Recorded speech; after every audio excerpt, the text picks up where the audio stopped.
Merci d'être avec nous sur ITV. Bonsoir à toutes et à tous. C'est un plaisir de vous retrouver dans leen ak jàmm ci seen jotaayu njàccaar bi leen ITV di indil tous les mercredis tey nag ñu dugg ci biir réseaux sociaux yi ma fekk fa Ibou Fall très actif sur les réseaux sociaux sama njàccaar bi Ibou Fall noo def. maa ngi fi Aïssatou di la nuyu di nuyu téléspectateurs yi ak suñu gan yi ñuy dalal tey. Très bien alors ki jiitu ci suñuy gan di Soya Diagne ku yàgg fréquenter les réseaux sociaux xam naa ni xam nga tur bi bu baax a baax Soya noo def. ñu ngi lay nuyu. maa ngi lay nuyu bu baax. ñu ngi lay remercier ci invitation bi di nuyu sa téléspectateurs yi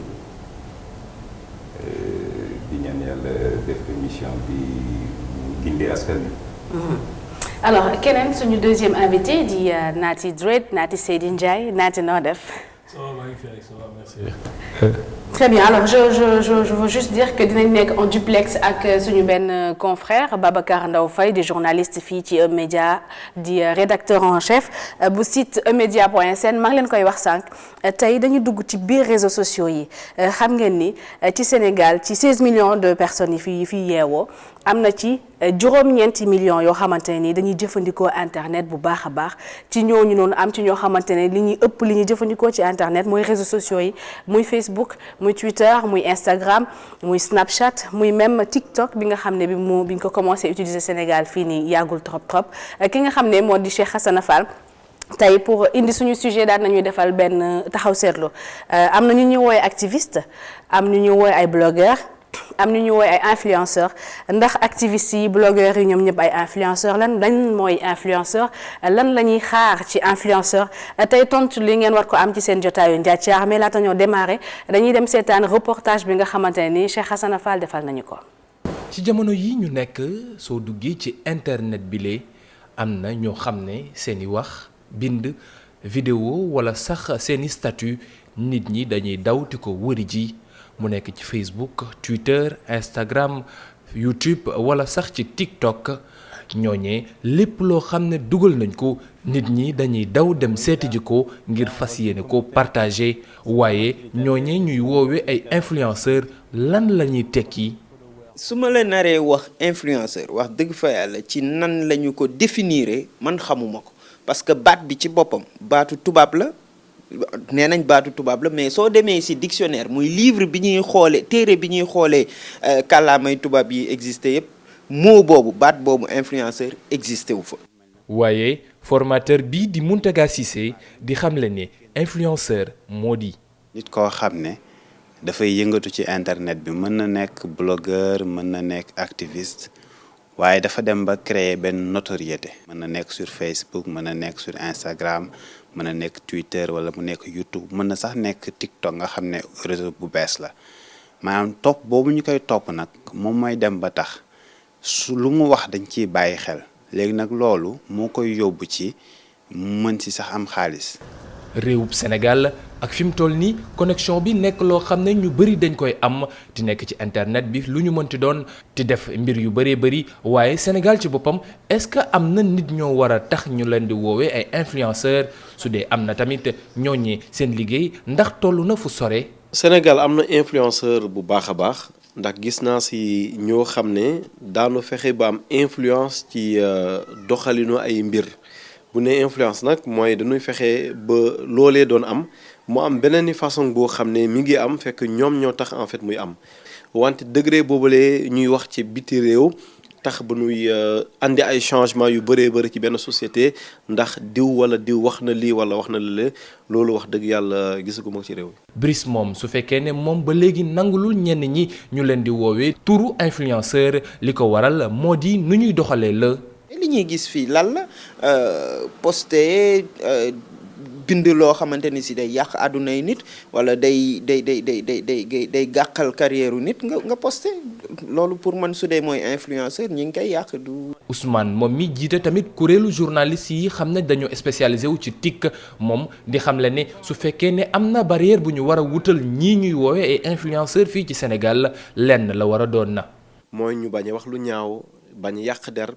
wante surtout bañ a def lu ñuy wax fake news. ñi ci ay influenceur wala ñu ñuy woowee influenceur nekk ay nit ñoo xam ne dañoo tàmbalee bëri ci internet bi su fekkee ne Brice dafa am xel ñaar ci ñoom ñile li ko waral lu si ëpp moo di day ragal ñooñee fu ñu demee ba ci yàgg ñu mujj yàq lii di valeuru école si kanamu sunu raq yi. dafa am ay nit da nga leen di gis mu leer la ni njàngam soriwul du njàngu métier du njàngu école benn soriwu si waaye jékki-jékki rek ndax ay nit yu bëri topp nañ ko di ko seetaan si internet ñu ne la diw mi ngi koy jox xaalis wala mi ngi liggéey ak diw léegi am na bee daraja man xale su ma gisee loolu dama naan kon njàng mi ma nekk di topp nii amut njëriñ bàyyi ma dem def na diw fexe nu ma nit ñi di toppee su ko defee ma dem loolu noonu ma dem jaay ko échanger ko si sama ay like ak ay commentaire ma dem échanger ko am weccit bu boobaa ñi ngi rey école. ci atum 2018 ñiiti waa observatoire bu système d'information yu jëm ci réseau ak inforoute bu Sénégal ti waa Osiris jàppoon nañ ni lu weesu 9 millions gu sénégalais ñoo ngi jëfandikoo internet te lu ci toll 88,6% ñoom ci seeni téléphone lañ koy jëfandikoo loolee mën nañoo jàpp ne moo gën a tax ba fi mu toll nii ci internet bi ñenn ñi di si profité te def ay post joxe seeni xalaat ci doxinu réew mi wala sax ci yeneeni mbir ba tax lépp loo xam ne dañ koy def ndaw ñi ti dawti ko dem ti wuti ji mu nekk mbir moo xam ne su fekkee ne influenceur lañu wala du ñuy influenceur war nañu xoolaat bu baax nu ñuy jëfandikoo internet bi le ndax internet ubbi nay buntam waaye tamit mën na tëj yeneeni bunt. di ko jaajëfal bu baax a baax moom Cheikh Hassana Fall ci reportage bu am solo bi mu ñu defal ni ngeen gis ko gisee ci reportage bi xalaat yi jaxasoo na kenn xamatul qui est quoi qui influence quoi Naty Dread c'est quoi un influenceur. Oui bon merci déjà pour jox ñu plateforme bi pour ñu mën a exprimer wu tey c'est très bien en fait reportage bi jàll auparavant parce que daf ñuy jox aperçu si duñ ko mënee définir parce que Sénégal dafa bëri jaawatle si en termes de li ñuy wax sémantique. Parce que influenceur mi ngi jóge ci li ñuy woowee marketing d'influence mi ngi commencé en 2010 Silicon Valley ci start-up numérique américain yi parce que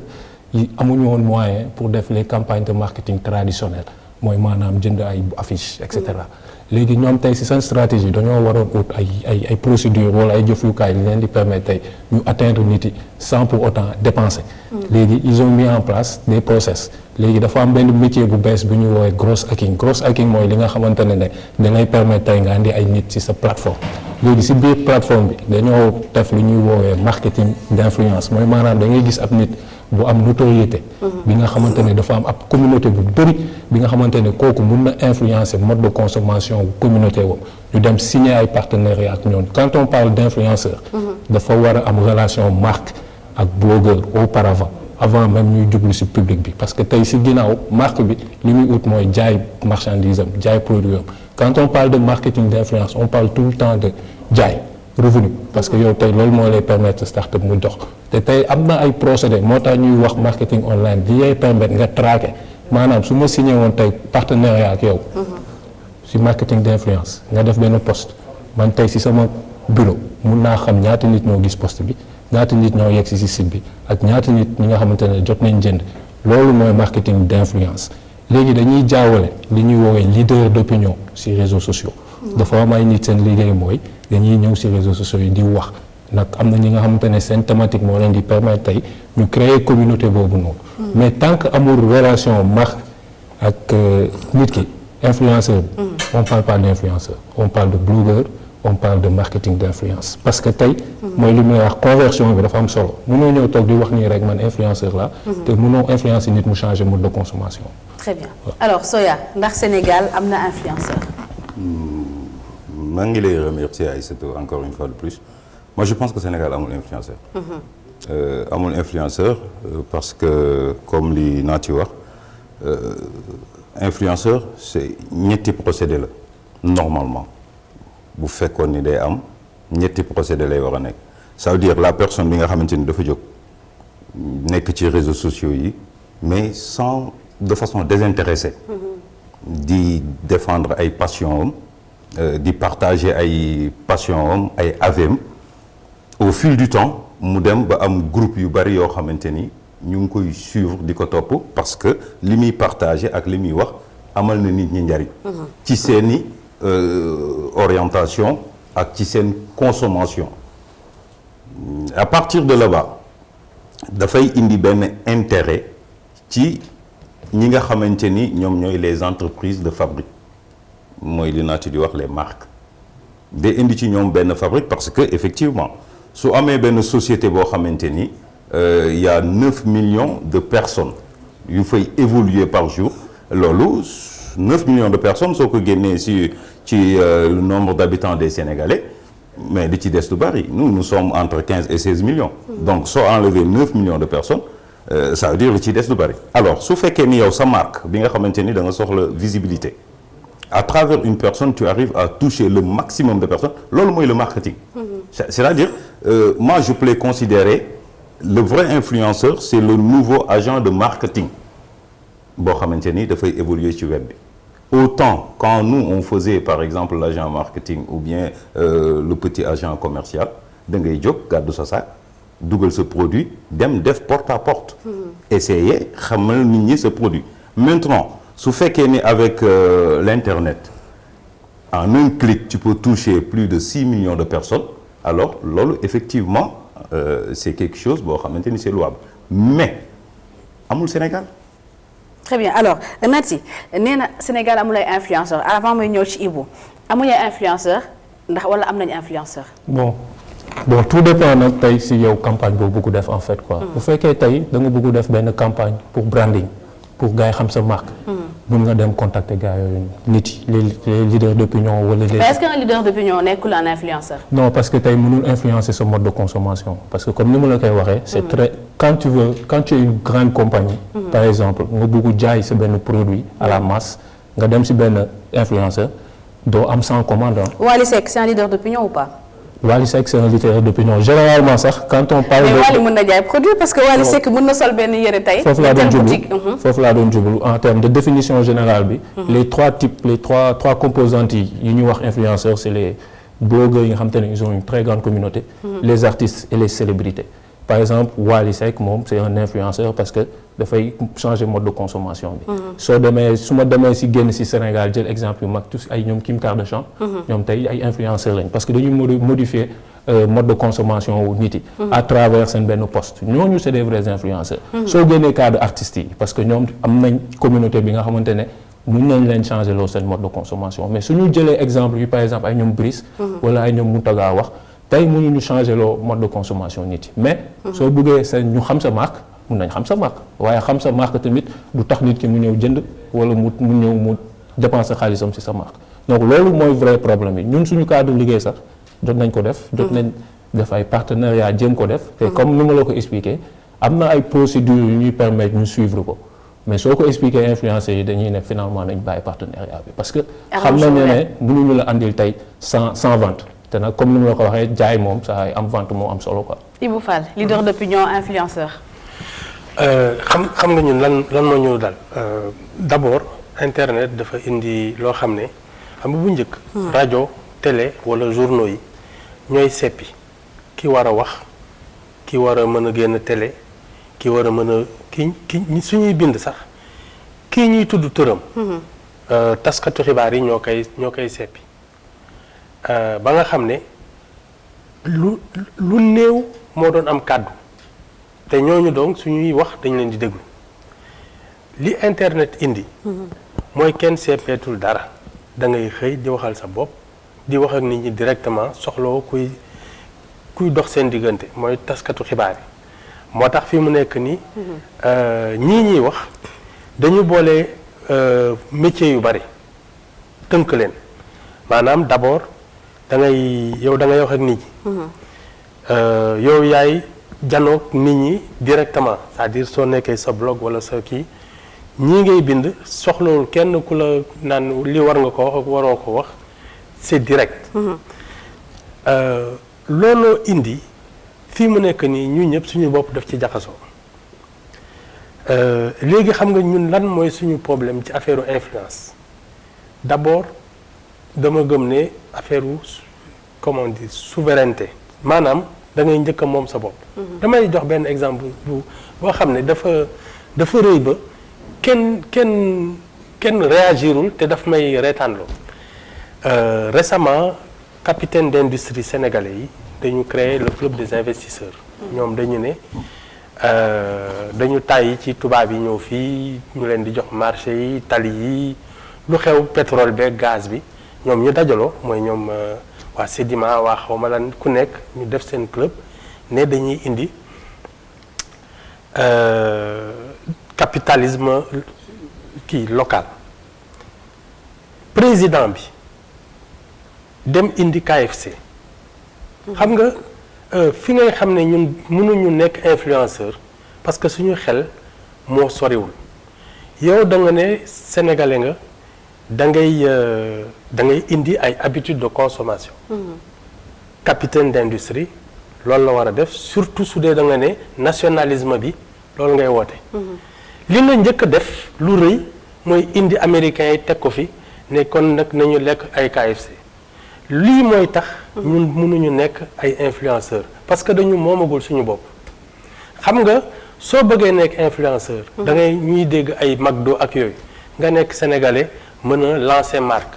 da ngay def loo xam ne après da ngay xëccoo ci àddina bi nit ñi nga xam ne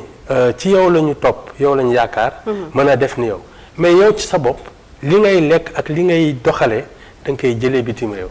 moo tax ñun ci xeex bi ñuy xeex. pour habitude de consommation yi. mënuñu ko parce que dañ ci maîtriser wul dara du suñu yëf du suñu xeet du suñu aada te du sax suñu ambition loolu mooy suñu problème. Très bien alors Soya kii mi ngi wax Naty mi ngi wax ay waxu leader d'opinion yow yaa ngi wax sànq ni gisoo fi ay influenceurs donc est-ce que suñu leader d'opinion yi ñu am donte da nga jàpp ni amuñu ay influenceurs les leaders d'opinion yi ñu am fii ci Sénégal ñi actifs très actifs sur les réseaux sociaux di ci fajaale seen soxna en même temps est-ce que ñoom ni ñuy utiliser seen communauté donc c'est du façon bu baax bi parce que bu dee ñoom mënuñu sax influencer 2 personnes nan la ñuy def ba dajal nit yooyu yëpp koo mënul influencer lan lay ut ci yow. tu sais en fait soo xoolee li Naty wax c'est contrairement man perception bi nga xamante ni moom la am ci influenceur. Par exemple, le leader d'opinion, il est suivi par ses fans. C'est-à-dire, un Wally Seck, par exemple, ce sont ses fans qui le suivent. Des fans qui l'influencent parfois. Non, qui l'influencent. Mais en fait, c'est naturel. Parce que sauf fan nit, tu as tendance tout le temps à di copier ni muy solo, di copier ni muy doxee, di copier ni muy waxee. Loolu relation là entre un fan et son artiste, disons son chanteur préféré. Ça n'a absolument rien à voir avec li nga xamante ni moom la ñuy wax le marketing digital wala l'influenceur dans l'internet. Wally Seck la personne bi muy influencer su ko suivre woon ci internet bi sax da koy influencer parce que daf ko bëgg donc day dem di xool ay photo Wally di xool les sorties de Wally di gis ni Wally di solo. donc il est obligé muy solo comme moom parce que moom la bëgg. d'ailleurs Wally moom mi ngi bokk ci. c'est le premier. voilà c'est le premier. mais soo xoolee cette liste là. soo xoolee cette liste là ñi ci tuddee ñëpp influenceur du ñu ay influenceur. parce que amul benn marque boo xamante ni dafa nekk seen ginnaaw di leen liggéeyloo ci internet. ñu am contrat de prestation. marque bi di leen fay par rapport ak li nga xamante ni moom la ñuy liggéey amul au contraire su ma doon tuddee tey influenceur Sénégal benn nit laa fiy tuddee influenceur par rapport ak benn fay ñaaxarañ loo lay tuddee influenceur man su ma doon tuddee ne parce que c'est lui qui est parti de zéro inconnu nekk ci internet bi di def Snapchat di def Snapchat di def Snapchat dem ba parlement bi gën a mag ci Afrique loué ay services am en un après-midi,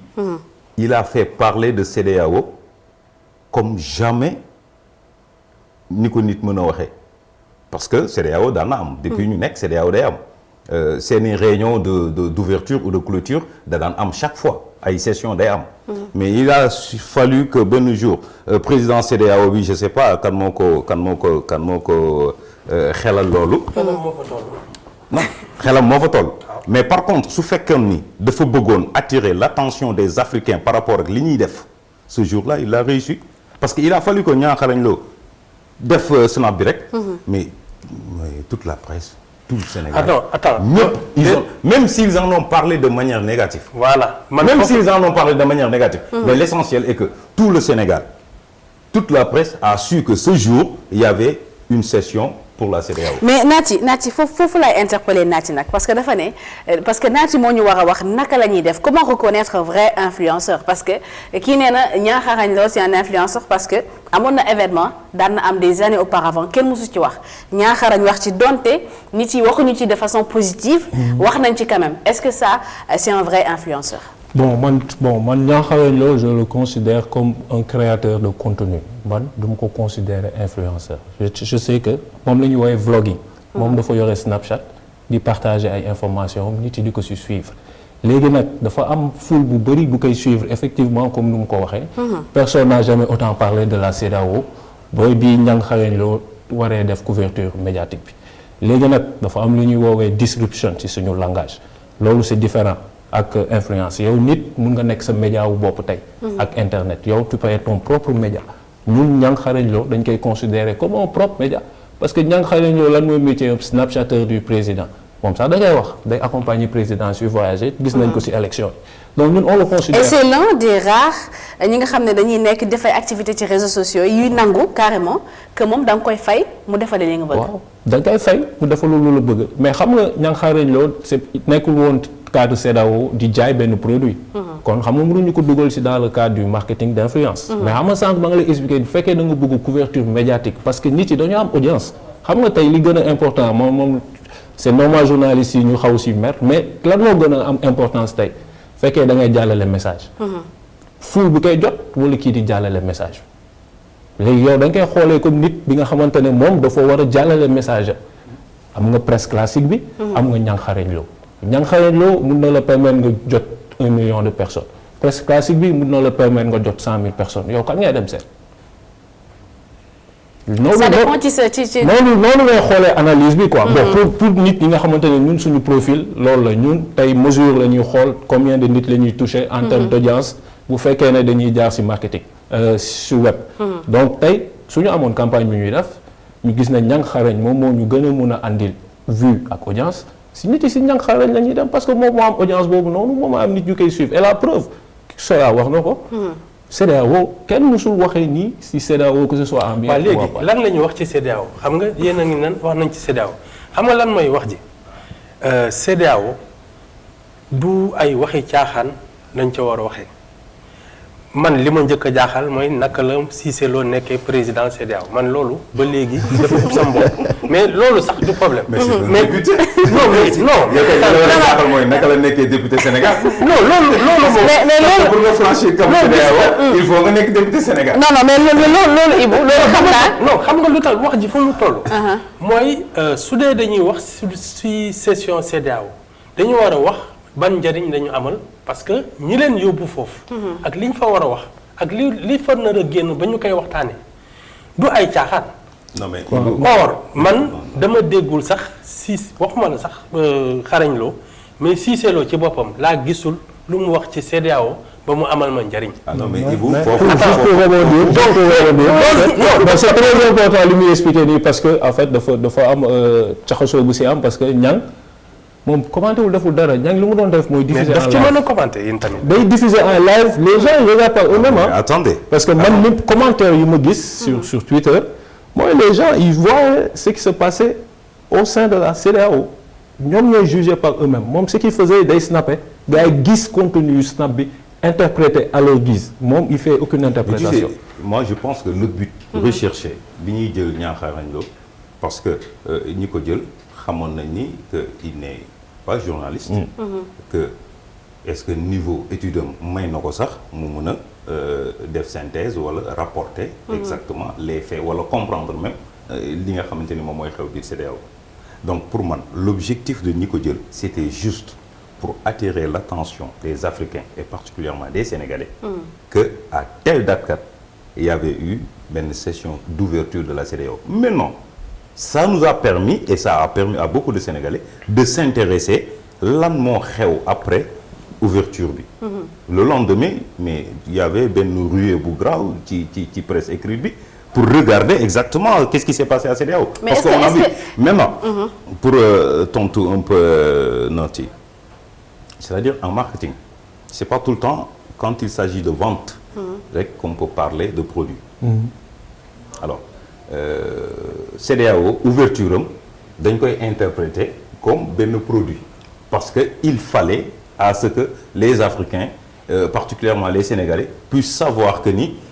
CEDEAO kat ubbi na bés sàngam. Et s'y intéresser. Et s'y intéresser. Mais est-ce que c'est exactement est-ce que Nati ce n'est pas ce qu'on attend d'un influenceur? Est-ce que loolu la ñuy xaar ci influenceur? Exactement soo déggee le prototype ay seta même avant Nati di sonte soo déggee ñu lay wax le prototype exact d'un influenceur pour man li ma comprendre c'est quoi? C'est quelqu'un boo xamante ni au début il a commencé à utiliser les réseaux sociaux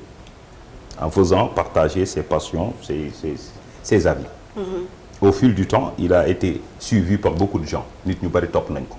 maintenant mu commencé di monétiser ñi nga xamante ni ñoo koy topp en quoi faisant di jël ay marques di jël ay produits di ko partager avec ses amis ou avec ses followers pour que ñooñu puissent s'intéresser à ce produit. Il s'agit pas maintenant de faire de sorte à ce que yow ñi lay topp dem jëndi produit boobu non. Le plus important c'est juste que ñi lay topp mën a xam ni tel produit ça existe. Le travail maintenant qui suit c'est le travail dañuy génn nag bu boobaa cadre virtuel génn cadre web dem ci cadre réel bi nga xamante ni les agents de marketing les agents commerciaux ñoom ñooy mottali li nga xamante ni parce que il suffit juste d'éveiller l'intérêt. Moi je pense que le rôle de l'influenceur c'est éveiller l'intérêt mais li ñuy gis fii ay comédiens ñoo fi nekk. Des artistes yoo xamante ni ils sont suivis par leurs fans. ñu nekk ci présenter wuñu produit changer wuñu comportement changer wuñu système de consommation. Ils ne changent rien. Ils passent leur temps à montrer ni ñuy naanee ndox ni ñuy naanee ataaya ni ñuy lekkee. mais c'est pas ça. léegi Nati laata ñuy dem seetaan la vie des Sénégalais micro-trottoir bi nga xamante ne Oumar Kane defal nañu ko lan la ñuy xaar ci influenceur. Bon man moom dama koy jël toujours dans le cadre business parce que c'est le marketing d'influence xam nga si benn matrice growth hacking la jógee. te moom mooy avant dernière matrice bi revenu la. donc man tout le temps foofu laa koy tënkee parce que ñun si cadre boobu ngay def partenariat ak ay influenceurs parce que il faut nga jaay sa produit. te comme ni ma la ko waxee au départ mooy maanaam bu fekkee ne ay start-up bu ndaw nga amoo xaalis pour billboarder amoo xaalis pour jël commercial comme ni muy expliqué ñuy dem fëgg léegi yow da ngay ne am na diw de moom. am na communauté 10 000 personnes bu fekkee ne mun na mooy ci communauté 10 000 personnes bi pour te dire que am na sax pourcentage boo koy calculer généralement c'est de 2 à 5% mooy taux de conversion bi ci communauté bi nga génnee chiffre bi nga ne kii il a une communauté de 10 000 personnes. kon maanaam war na mun naa fa jaay 100 produits xam nga jaarale ko ci marketing d'influence bi muy def auprès de sa communauté ñun noonu lañ ko tënkee parce que ci cadre business la comme ni mu la koy waxee naissance am noonu la. léegi nag suñu ñëwee Sénégal. xam nga moom lépp loo gis dafa am lu ñuy woowee contexte. xam nga donc foog ñu contextualiser ko mais li ñuy wax économie numérique au Sénégal boobu beneen sujet la parce que tey gisaguñu start-up bi nga xamante ne dina jaay 1 million d'euros par exemple ci chiffre d'affaires. loolu mooy maanaam marché bi ñoragul donc loolu beneen débat la mais de manière générale. loolu mooy définition bi su ñëwee ci contexte bi nag. comme Soya nu mu ko waxee mun nga def première étape bi mooy maanaam def benn campagne pour gars yi xam sa marque. ba gars yi xam sa marque approprier marque bi. après yow nag nga xool ban stratégie ngay def pour tamit nag jógee ci xam marque bi nga convertir leen pour ñu nekk ay clients. très bien alors dañuy dem juste seetaan li nga xam ne moo di avis sénégalais yi am na ñenn ci ñoom ñi nga xam ne Oumar Kane daje na ak ñoom ñu wax ñu seen xalaat ci sujet bi wax ñu naan yan la ñuy gën a utiliser ci réseaux sociaux yi. D'habitude j'utilise WhatsApp parce que c'est plus pratique message foofu lay jaar affaire yëpp foofu lay jaar WhatsApp quoi WhatsApp et rarement Facebook. suivre yaakaar naa ci Instagram laa koy defee te su muy suivre tam généralement je suis les rappeurs parce que c'est ma passion quoi loolu moo ma passionné loolu laa kii artistes rappeurs sénégalais yi souvent ak quelques américains quoi. parce que xam nga lu nekk am na loo ci jàngat am na lu ci baax am na lu ci bon xëy na lu ci baax la ñuy jël rek bàyyi lu bon la. WhatsApp et Instagram. D'habitude comme je fais la formation informatique damay xool ay genre ay start-up et tout ça là pour m'enrichir.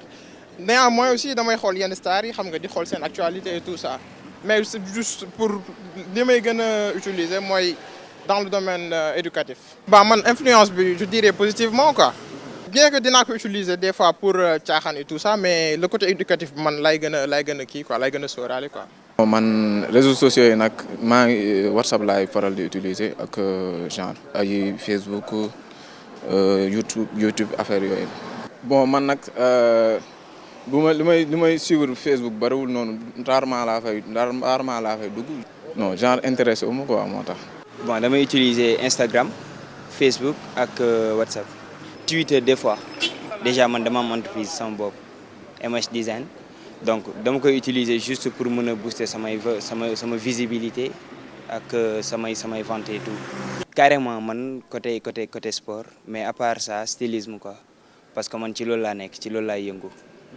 donc lépp lu jëm ci wàllu stylisme lépp lu jëm ci loo xamante ne aussi ça parle de la motivation loolu daf may intéressé. positivement man damay ne genre li may def il faut que ma am ci expérience pour nga mën ci am expérience il va falloir nga am koo xamante ne da nga koy mën a suivre mu nekk benn genre idole boo xamante ne voilà da lay mën a influencer ci li ngay def. très bien alors ñu jaajëfal bu baax a baax Aliou Kane Oumar Kane plutôt Oumar Kane moom moo daje ak yenn ci ndaw yi parce que ndaw yi quand même mën nañ ne ñu ëpp ñu utiliser réseaux sociaux yi te daanaka boo moytul ñu ëpp ci ñi mën a influencer su weesoo ñi nga xamante ne ñu influenceurs yi ndax activistes yi ak blogueurs yi du foofu Ibou laay waxal parce que Ibou gis nañ fi ci jamonoy élection présidentielle ay ñoo xam ne ay blogueurs lañ ay activistes lañ am seen ay candidats di leen campagne gis nañ fii ci jamonoy parfois problème am xaalis scandale financier am ki mu dal am ay nitam yoo xamante ne ni dañ koy nekkal ci réseaux sociaux di ko kaasal activiste blogueur ndax ñooñu tamit mën nañ jàpp ni ay influenceurs lañ wala ay comme ni leen gars yi di wooye parfois ay dóorkatu marto lañ. man li ma jàpp mooy influenceur affaire grand public la affaire commerce la jaay ak jënd. moo leen ci dugal. même su dee politique sax ñoom ni ñuy politiquer dafa mel ni dañuy jaay marchandise donc mën nañ ko xanaa ñu nuróole ko loolu mais su dee dëgg-dëgg affaire leader d'opinion la ñuy gën a nuru te ñoom duñu ay leader d'opinion ay relais lañu maanaam dañuy ñëw fekk kilifa goo xam ne moom moo am nu muy xalaatee moom moo bëgg ñu topp ko mënul yegg ci ñëpp mu am ñu mu yónni ñii ay ndaw yu ñu yónni lañu parce que leader d'opinion dëgg koo xam ne da nga toog li ngay xalaat ngay bind te loolooy def différence bi entre ki nga xam ne influenceur dañ koy fay pour muy jottali xalaatu jàmbur leader d'opinion xalaatu boppam lay teg nit ñi ànd ci wala ñàkk ci ànd moom li mu xalaat lay wax donc ñii ay ndaw yu ñu yónni lañu.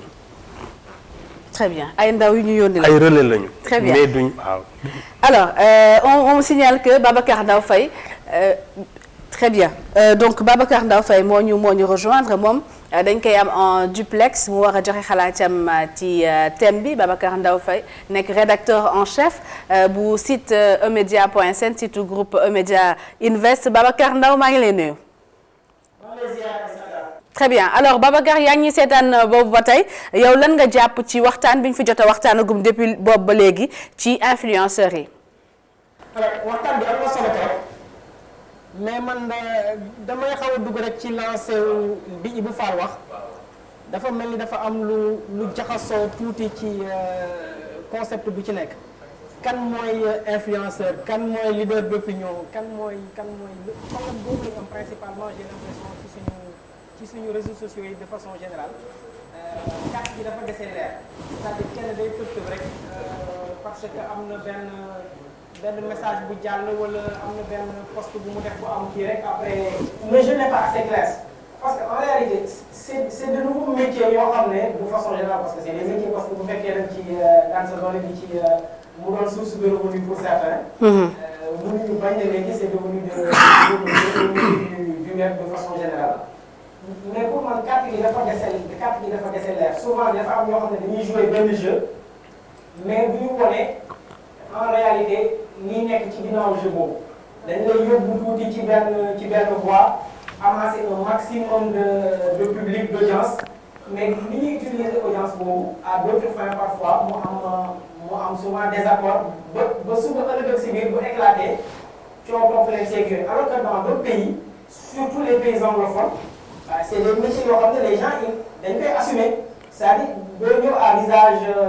couvert da ngay ñëw tu assumes ce que tu fais waaw ñi lay topp xam ne lii moo leen ciy fekk et man pour man manque de visibilité boobu mooy li gën a tax muy am flou parfois wala mu que les gens yi la topp peut-être pour du fun wala pour sa dose d'humour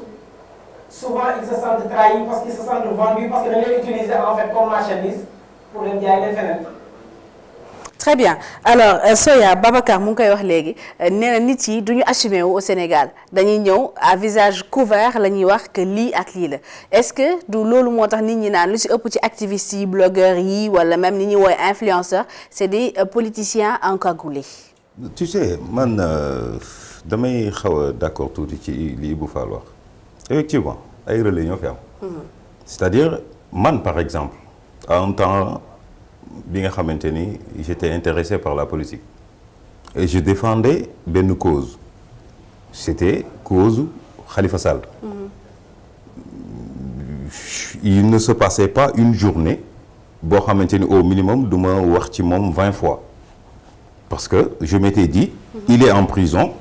les Sénégalais waruñu ko fàtte. dañ leen doon fay wala da nga ko doon def noonu. kenn mësuma fay du am kenn ku mës a taxaw ci Sénégal ni mës naa jox Soya 100 francs pour mu defal ma poste wala mu wax. Très bien kenn mësuma fay sama gëm-gëm la woon suma idéologie la woon ma xam ni il est en prison.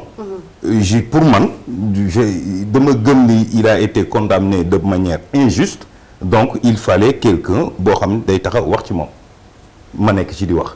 Mais c'est vrai que les gens ont du mal à s'assumer. Le pourquoi parce que dañuy dugg ci benn mbir.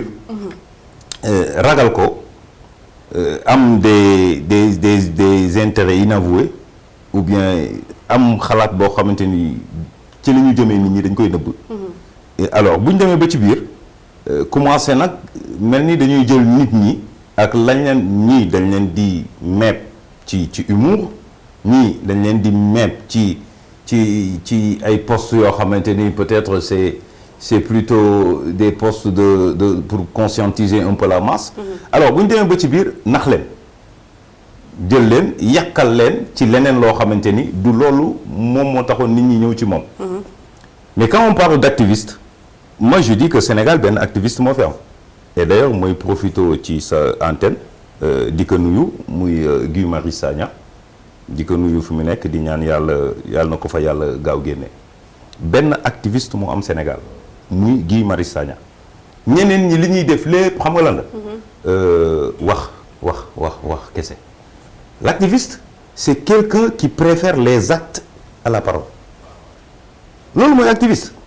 ça ne date pas d'aujourd'hui mun naa la wax ni la guerre Algérie ay activistes ñoo ko indi mun naa la wax ni rébellion Corse bi ay activistes ñoo ko indi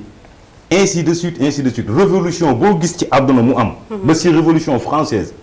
c'est parti ci ay activistes ça veut dire que ni ñoom dañuy toog di subir benn injustice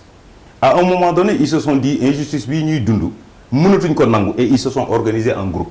maintenant c'est quoi c'est faire des actions simultanées et à court terme c'est-à-dire faire des actes de rébellion défier la loi aller à l'encontre de toute règle qui a été règle boo xamante ni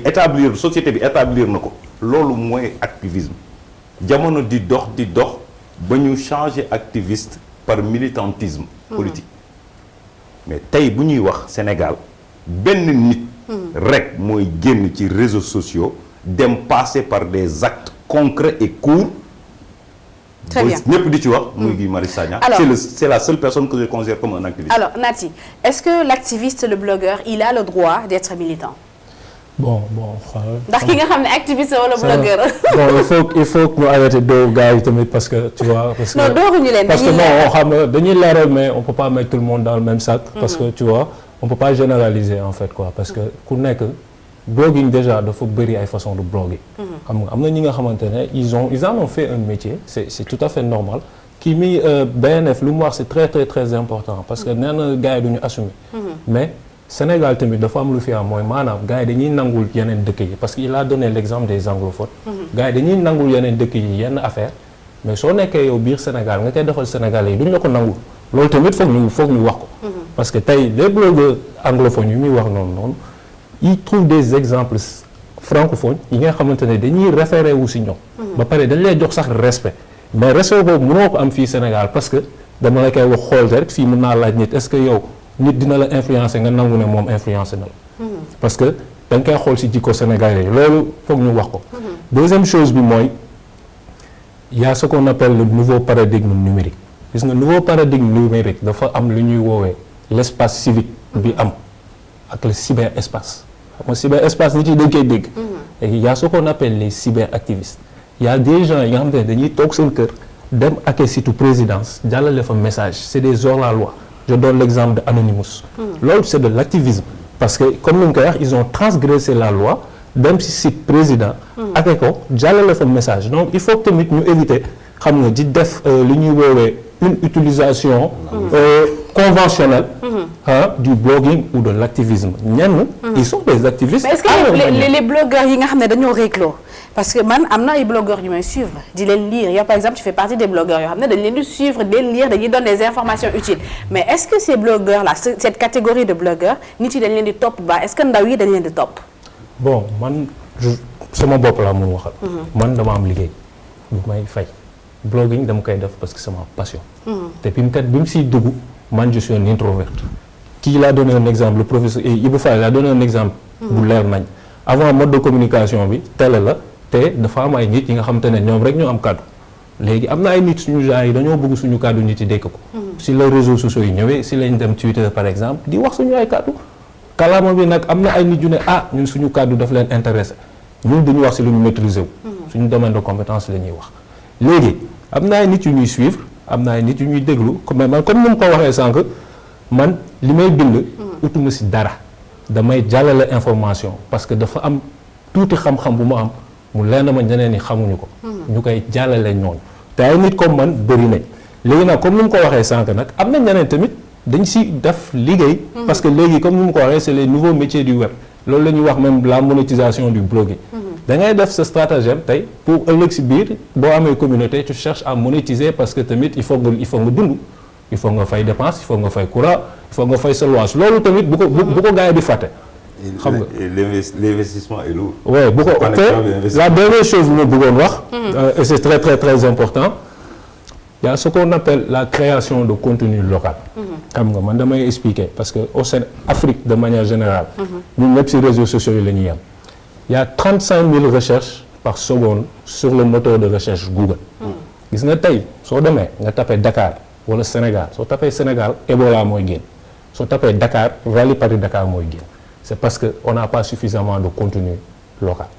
léegi nag ñii di créer contenu local yi il faut que tamit gars yi xaw leen jox tuuti cër bi ñu moom parce que ñoom ñoo jël seen temps et c'est pas facile ah c'est pas facile yow tey nga bind benn article 2000 mots c'est pas facile nga jël sa smartphone dem def si ay réalisation jàllale ko te loolu nag malheureusement gars yi dañuy fàtte temps boobu noonu ñuy jël pour def effort de création de contenu bi pour faire la promotion de nu ñu koy waxee de la diversité africaine gars yi dañ koy fàtte et c'est tout à fait normal de temps en temps que nga koy jéem a monétiser pour ëllëg si biir nga continuer di def loolu donc loolu laa bëggoon dugal waa tuuti rek si débat bi parce que dañ koy fàtte de manière générale. alors Ibou blogging activisme militantisme.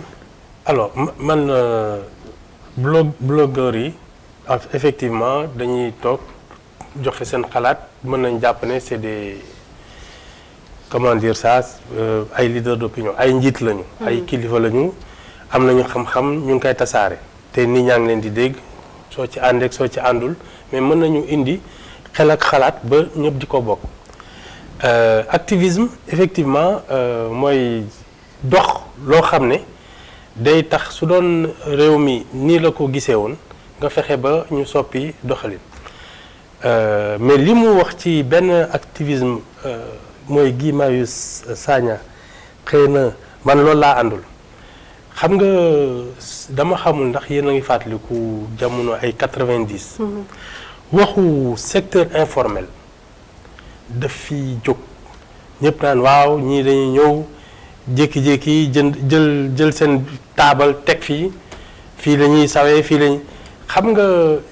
def nañu def. ba nit ñi ne waaw naka la ñuy def ak ñi nga xam ne dañuy jóge ci kaw gi fu leen neex la ñuy gaare fële mu jóge ci lañ leen utal ay centres commerciaux je pense que loolu tam ci définition wu ñi nga xam ne dañu dox dara ba ñu injustice bi amoon maanaam yow da ngay jóge ci kaw bi ñëw dugg ci Ndakaaru bokkoo ci dara boolewuñ la ci dara suñuy doxal dëkk bi dañuy mel ni yow boolewuñ la ci ñooñu fexe nañu ba xam nga ñoom ñoo ponti lañ doon toog saa ñu amee ay gan ñu ne waaw léegi encombrement humain jël dàqaleen juróom benn fan ñu dellu si gëm naa ne doxalin boobu xëy na ñun ñoo leen parce que danga leen dul seetlu mais ñoom ñooy soppi tam doxalinu réew mi te jàpp naa ne ci définition activisme bi xëy na ñoom duñ ci boole wax ju bare mais ni ñuy defee soppi na dëkk bi. Très bien alors soppi na dëkk bi ou pas dañuy jël Babacar Ndaw Faye ndax yaa ngi may dégg.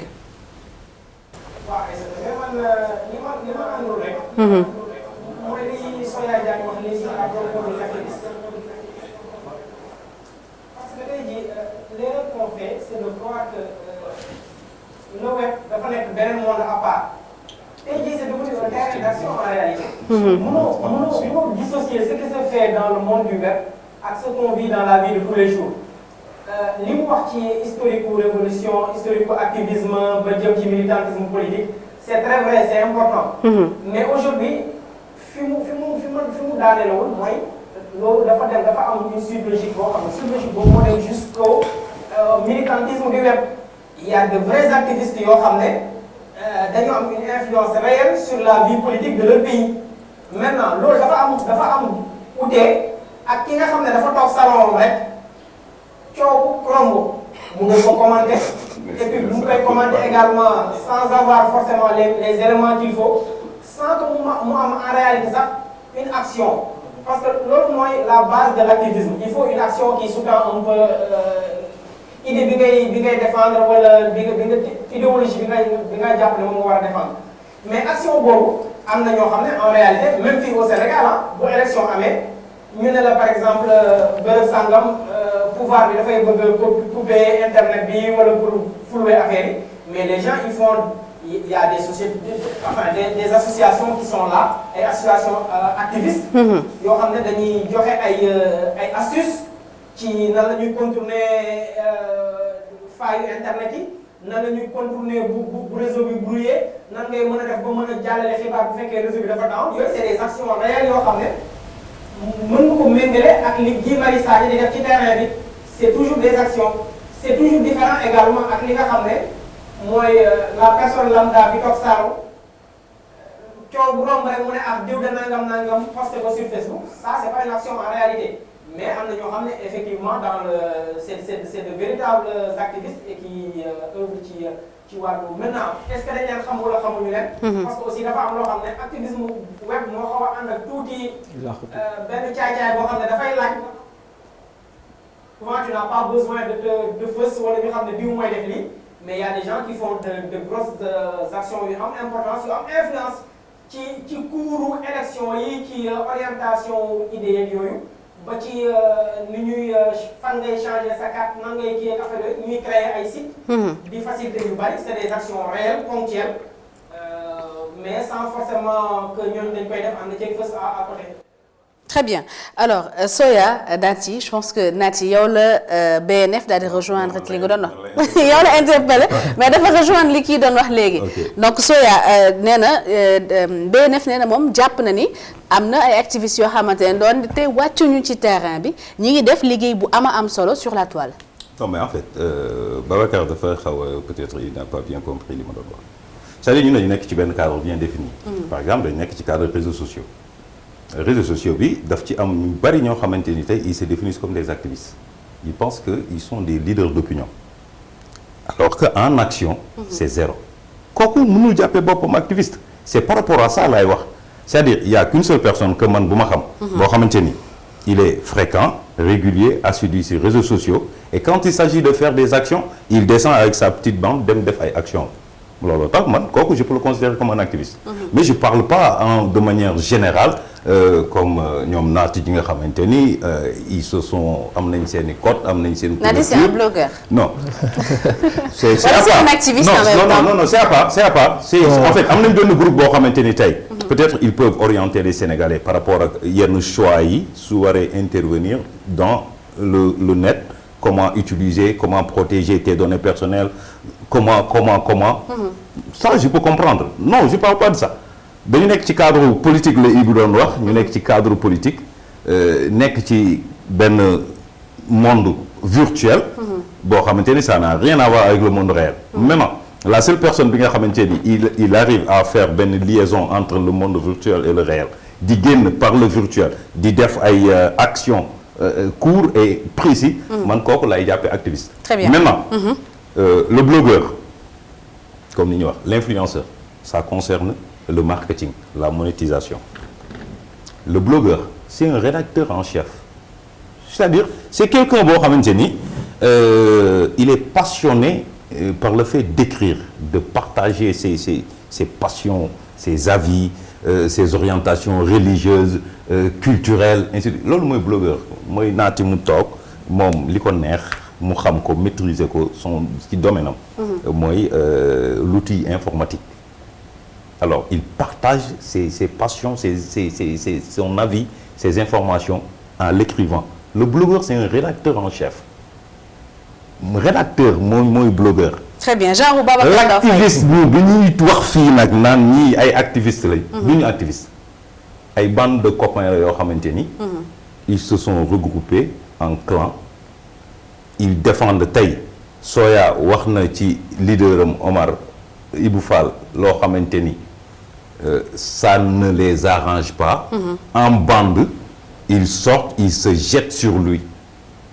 saaga fu mu gën a ñaawee ñu def wax fu mu gën a bonee ñu def loolu la ñu gis te di ko dund quotidiennement ci réseaux sociaux yi te loolu moo fi am te loolu on peut pas considérer ça comme activisme. D'ailleurs pour wax que ni pour wax dëggal Babacar que ni activisme am na. ñun après les élections quand les Sénégalais étaient découragés que l'amour de la patrie n'avait plus de sens le mot patrie n'avait plus de sens pour ñun mais dañu toog entre copains ñëpp nekk ci net bi les mêmes gens yi nga xamante ni su manifestation amee ñoom la ñuy dóor mais ñun ensemble on s'est concerté on a dit mais écoute notre pays est sale Dakar est sale. On va s'organiser en bande nañu génn nettoyer les points yi nga xamante ni moom mooy point stratégique yi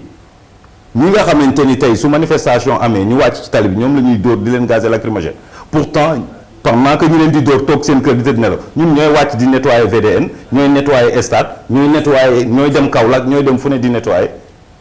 c'est ça que j'appelle moi de l'activisme c'est-à-dire fexe ba à partir du virtuel nouer des contacts avoir benn communauté et transformer cet amour-là en réel en faisant des actions concrètes. Naty lan mooy activisme.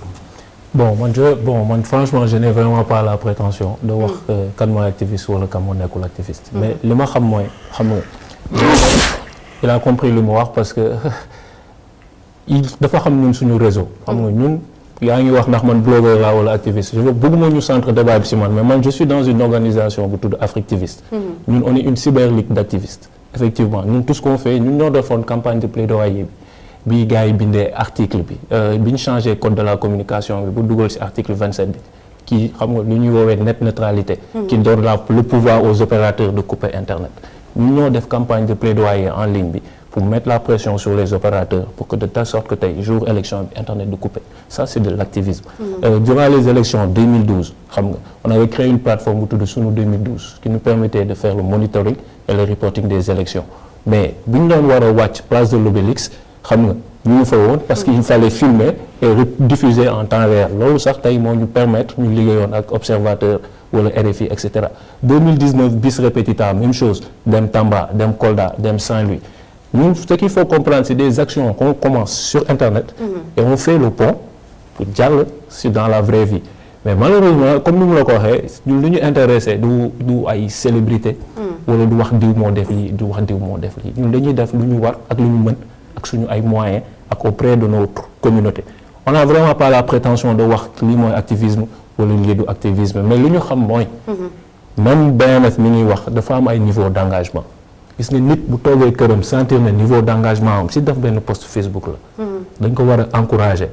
mobiliser ko de telle sorte que ëllëg si biir mu jàll next step bi maanaam jóge si poste bi wàcc si terrain bi mais suñu nekkee si dénigré gars yi ni ñuy poster wala yooyu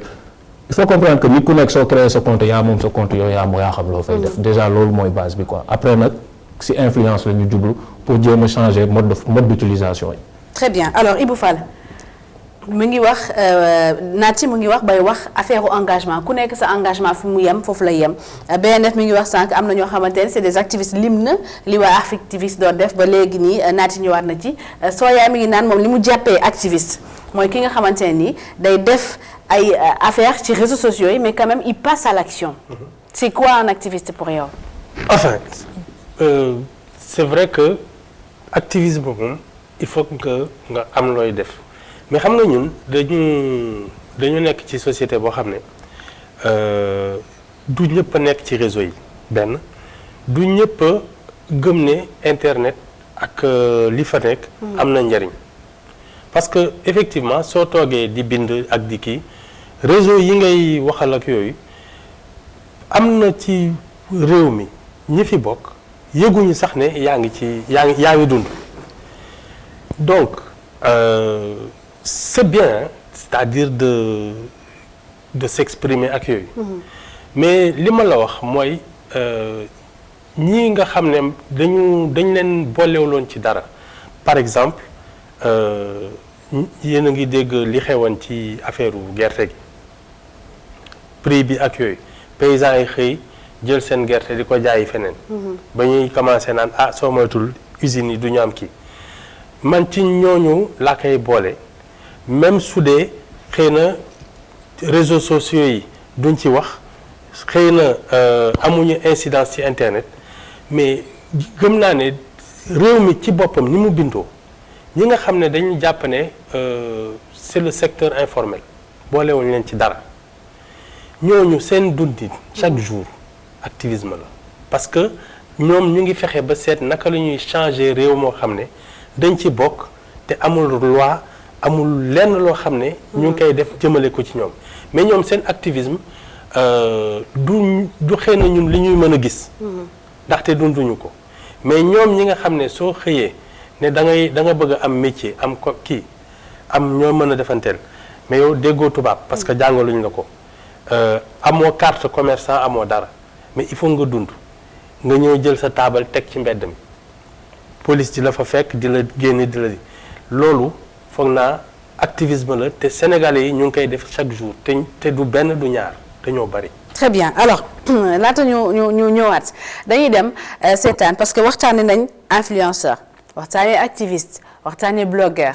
ki nga xam ne moo di Fatima daan nay dem si ñaar ñoo xamante ne nii am na ñu leen jàppee ay influenceur kenn kii Prési Cissé la tudd keneen ki mi ngi tudd Mamiko moom mooy diriger groupe bi nga xam ne mi ngi tudd Femme Chic ñu dem seetaan waxtaan bi nga xam ne moom la Fatima sekk ak ñoom. influenceur gi daal yomb rek waaw amul benn problème on est sur Facebook on détend l'atmosphère xam nga am ci ay xarit yu bari nag man tey je peux dire que Facebook tax na jëndatuma añ jëndatuma reer dañ ma koy yónnee ne ma voilà da nga am abonnement tel restaurant et tout. gis nga le journaliste il traite l'information il travaille dans une rédaction il est assujetti à des règles donc boo xamante ni daf ko jëlee ci formation.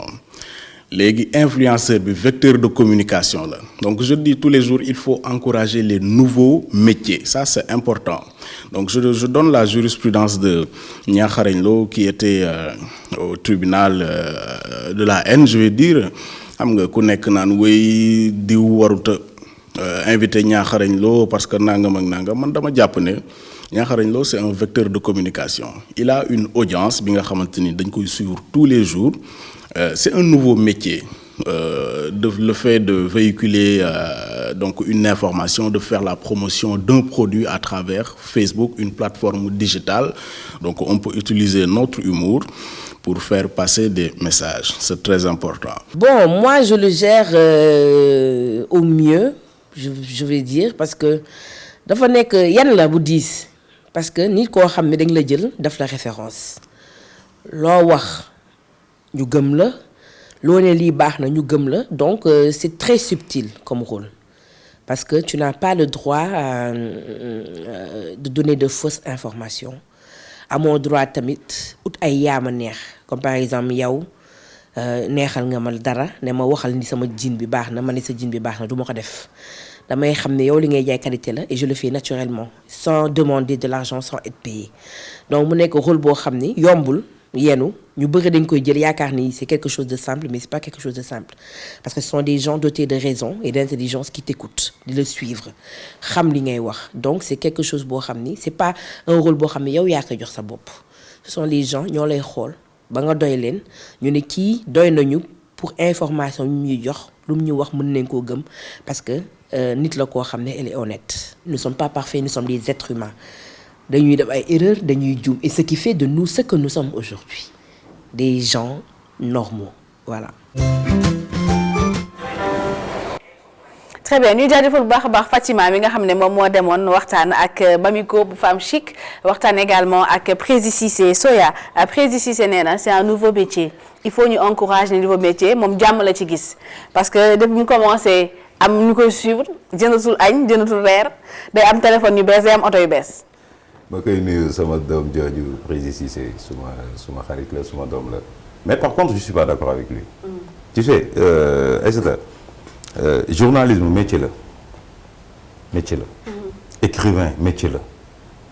mais influenceur blogueur mënul nekk métier ça peut pas mënul sax bokk ci lu ñuy war a considérer comme métier tu peux le faire par passion lu la ciy fekk la ci mais du métier et on ne doit même pas encourager cela ne serait-ce que pour revenir ci li Brice doon wax au début pour ne pas décourager ñi nga xamante ni ñooy sunu doom yi nekk ci école parce que dafa am lu wóor mooy que ni un métier ça s'apprend métier da nga koy jàng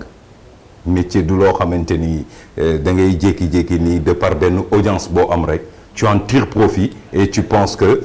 loolu mën nga ko considérer comme un métier influenceur blogueur activisme c'est tout sauf un métier. Très bien alors Nati bu dee du métier te amul benn règle bu leen tënk ndax dina tax loolu dina tax mu am éthique est-ce que loolu du woowaat problème éthique bi ñuy wax parfois mooy am ci action yi nit yi di amal ci internet bi. Non, de manière générale ça c'est très bien que nga mentionné l'aspect éthique parce que ñun dañuy def ay plaidoyer dans ce sens dafa am lu ñuy woowee techno-éthique donc quand tu es dans le numérique en fait la partie éthique daf si am wàll bu rëy donc yow lépp loo war a def da nga ko si war a sóoraale mais malheureusement mooy sànq li ñu doon waxtaanee. c'est dommage que sujet bi émission bi ñu tënk ko si 1 heure de temps parce que dafa amoon contexte ak genèse bu ñu waroon def pour gars yi comprendre ay affaire lu bëri. xam nga donc internet fu mu jógee ak fu mu egsi ba telle sorte que tey nit yi pédagogie bi. ak éducation bi xam nga sur l'utilisation de l'internet gars yi jotuñu si jaar. xam nga moo tax gars yi di ni ñu koy waxee di si gis lu bon. mais du li si gën a bon lu si bon li la ñu war a concentré wu. bon moi je suis pas un peu trop d'accord ak Soya quand il dit que c'est pas un métier. ou que foog gars yi dañuy foog ne dafa yomb mais xam nga lépp luy jublu si créativité. xam nga créativité yombul xam nga tey 10 personnes mën nañ essayer def lii Prési Cissé di def. Prési Cissé rek moom moo am innovation bi moom moo am créativité bi ba réussir ba egg fu mu egg noonu quoi. donc loolu tamit bu leen ko dindil quoi te blogging métier la sauf que tur bi mooy changé quand tu es en entreprise parce que le blogging mi ngi koy wax c'est la rédaction quand tu es en entreprise il y a ce qu'on appelle les rédacteurs web. donc tey dañ lay fay ci entreprise pour nga bind ay articles. parce que les entreprises man compagnie bi ma nekk on a un blog dañuy recruter nit pour mu ñuy bindal chaque jour ay articles yi dañuy andil ay nit ci trafic ci site bi après ñun dañ leen di jéem a convertir en client donc lépp c'est une question de sémantique ak dégg-dégg mais de manière générale xam naa temps bëriwul lu ñu war a def mooy on doit éduquer xam nga sensibiliser conscientiser. xam nga sur le numérique parce que le numérique c'est une réalité nekkatul ay débat et cetera c'est une réalité. ba pare ëllëg si biir fu ñu jëm numérique moom ce sera carrément au cœur même de tout en termes de stratégie si lépp. xam nga donc foog ñu sóor ko. très bien alors Ibou rapidement seetaan nga Prési Cissé ak Bamiko nga xam ko bu baax. waaw dama def dossier ci Le Petit Railleur. ci Femme Chic ak yooyu. bi ma leen présenté bi may def publicité bi li ma dégg ci saaga moom mënuma ko fi nettali mais loolu sax garaaw mais li ma bëggoon ñu yegg si mooy xam nga ñun dañu sàgganee lu ne xam nga football dafa doon nekk foowu mbedd te ba léegi Sénégal foowu mbedd la te ci àddina bi ku mel ni Cristiano Ronaldo saa yu defee benn foog naa ci xaw ma Instagram xaw ma fu mu ne saa yu defee ay posts il gagne presque 1 milliard ci yooyu nga xam ne football métier la dans le monde entier sauf fii làmb keroog bi ñu koy commencé def métier yàggul dañ doon ne rek mbër yaa ngi nii di dugg di génn lii ñuy def xam nga lan moo ñu ci dal su doon dañu am parce que état day tëral yoon ne léegi sooy def lii règle yi ngay topp lii lañ la ci war a fay mais soo bàyyee nit ñi ak seen sago ku ne di def di dindi ngay naan waaw mais réew mi léegi dafa soppeeku état moo mel noonu c'est-à-dire ñun dañu am ay ministère économie numérique ak yooyu dañuy seetaan nit ñi di bind di dugg di génn ndaxte kii bind ba ñëpp di ko kii donte amul kenn ku ko mën a fay su doon propriété intellectuelle xam nga li ngay bind ba nit ñi di ko jëriñoo su doon ñun dañu nekk ci réew moo xam ne dafa organisé dina am taxe boo xam ne sur la propriété intellectuelle ndax appareil yi tax ba yëf yi di tasaaro xaalis lay jur ñi nga xam ne ñooy dundal appareil yi mooy producteur de contenu suñ leen defaloon taxe versé ko à la propriété intellectuelle mën nga toog sa néeg di bind suba ba ngoon muy amal nit ñi njëriñ weer wu dee nga dem ñu fay la et c'est que ñun fii ñoo sàggan. Très bien alors Babacar Ndaw Faye mi ngi bëgg réagir juste avant ñu dee xam naa ni émission bi xumb na xumb boo xamante ni temps bi doyatul comme ni naa ci wax alors Babacar seetaan nga Prési Cissé seetaan Mamiko Femme Chic déglu nga Soya déglu Naati déglu Ibou Fall sa réaction. dafa xaw a sàqami sama lañ parce que foofu laa doon ñëw xam nga métier dafa am lu ko tënk mooy dafa am li Soya wax effectivement métier dañ koy jàng après boo ko jàngee mu am ay règles yu la ci tënk. ci la éthique di ñëw ci la règle yi dem ci pratique bi di ñëw après nag ñu jëm ci wàllu rémunération mais dafa am benn aspect bu important boo xam ne souvent nit ñi ñuy wooyee ñi ñuy wooyee les influenceurs yooyu dañuy bëgg côté bi ci nooy mais duñu bëgg côté bi ci dëgër te loolu c'est un aspect boo xam ne dañ ci war a jëm ëllëg c'est une source de revenu pour ñoom man je vois pas par exemple pourquoi man bu ma xëyee di liggéey weer bu dee ñu dagg ma ay impôt moom bu toogee këram di liggéey mu am source de revenu weer bu dee ñu ko dagg ay taxes yooyu effectivement métier dañ koy encadré c'est-à-dire dañu mën a xam ne pour def métier bi lii nga war a jàng même bu fekkee c'est une formation pratique même bu dul formation boo xam ne xëy na dafay gudd comme kuy def formation en journalisme wala je ne sais pas quoi mais na am lu loo xam ne dañ koy tënk ñu xam ne yow boo ciy liggéey lii xëy na nii ngay négocier sa contrat nii ngay defar nii ngay def tu as boo ci def source de revenu da nga ci xëy uti ko lay négocier ay contrat yaa xam mais bu at bi jeexee ñu xool nan ngay revenu yi ngay am parce que aussi c'est trop facile par exemple ñu ne état au Sénégal liñ lay dagg yow ay sat man ñu may dagg di dagg Ibou di dagg keneen ak keneen parce que nous sommes dans des emplois formels ñu koy dagg béykat yi d'une façon ou d'une autre ñu koy dagg ki nga xam ne mooy menuisier métallique après ñu jël ci xaalis boobu def ci ay structure génne leen ay fibre optique ñoom ñu mën cee connecté wu pour def ci source de revenu il serait plus juste ñu réfléchir ci ñoom tamit seen source de revenu yooyu nan la ci réew mi mën a bénéficier wu parce que li Serge waxoon ci début kii c'est très important il faudrait pas que ñu jàpp ne xëy na am na liggéey yoo xam ne amul dara loo war tu peux dire ce que tu veux tu peux faire ce que tu veux et li ngay gagné keneen du si bénéficier wu bu ñu d'accord ne métier la dafa war a ànd ak toutes les autres contraintes yi ànd ak métier. Très bien alors Babacar Ndaw Faye ñu koy jaajëfal bu baax a baax naaj ci moom xam naa ne saa lamiñ baa ngi xasat de même que Soya de même que Ibou Fall mais on n'a pas le choix temps bi jeex na fii la ñu yemale émission xam naa il faut ma def thème suite bii faa ma suite ko. mais foog nga même moo wax sur la souveraineté numérique. parce que loolu moom fi andi parce que c'était juste en fait pour wax téléspectateurs yi ak le pouvoir public li ñuy woowee souveraineté numérique. xam nga parce que ëllëg si biir xam nga prochaine gouvernance yi c'est ce qu'on appelle les gouvernances numériques. boo leen seetloo fañeele Google mi ngi arrêté jox système d'exploitation Huawei parce que c'est une question de souveraineté numérique. xam nga léegi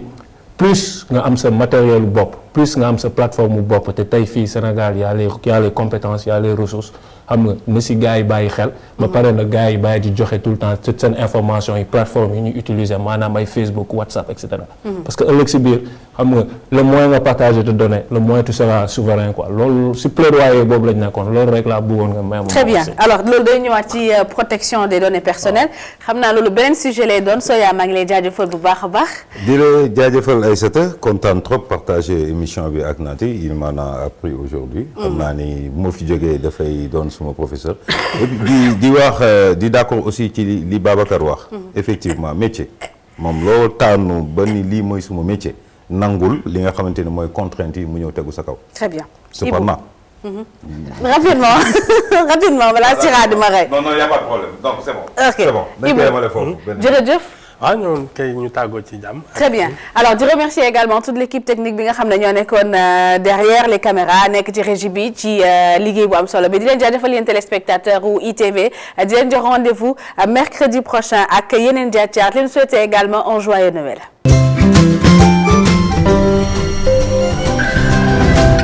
Mbay nee na